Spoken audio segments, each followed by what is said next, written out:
Hello everyone, রোশনাই ধারাবাহিকের আজকের পর্বে দেখবেন রোশনাই আরণ্যককে বলে কদিন বাদেই আপনার বিয়ে স্যারজি, তারপরে হানিমুনে যাবেন গরিমা দিদির সাথে।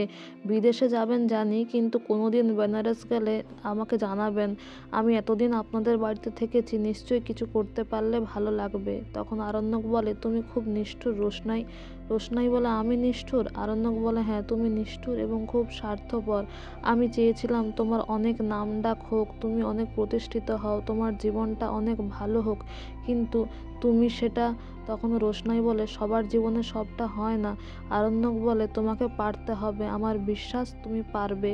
এরপরে ছোটু আসে, কিছু খাবার কিনে নিয়ে এসে রোশনাইকে দেয়। রোশনাই বলে আমি এত খাবার কি করব ছোটু? তখন ছোটু বলে দরকার যদি না হয় ফেলে দিও, এই বলে কাঁদতে থাকে।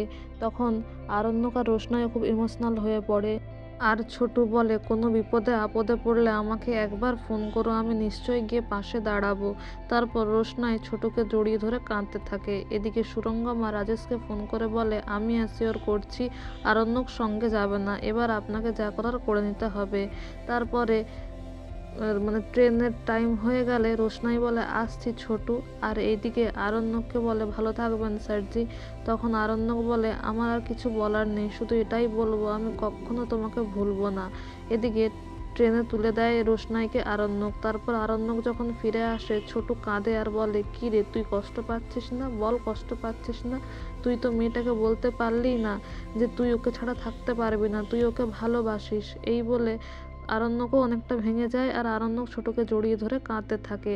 এদিকে আরণ্যকের বাড়িতে দেখা যায় সবাই মিলে আরণ্যকের আশীর্বাদের প্ল্যান করতে থাকে। গরিমাও সেখানে আসে। তারপর সে আরণ্যককে জিজ্ঞাসা করে যে সে এতক্ষণ ঘরে কি করছিল। আরণ্যক বলে রোশনাইকে স্টেশনে ছেড়ে এসেছি এবং ট্রেনটা খুব ভালো গতিতেই ভালোভাবেই এগিয়ে যাচ্ছে। জাহ্নবী বলে তুমি ট্রেনটাও দেখছিলে? তখন আরণ্যক বলে আমি ফোনে জাস্ট চেক করছিলাম। এদিকে বড় মা আসে, আর বড় মা এলে জাহ্নবী বলে যে মা গরিমার জন্য জুস নিয়ে এসো। তখন আরণ্যক জাহ্নবীকে বলে এরপর থেকে মেম সাহেব তুমি বড় মাকে হেল্প করবে।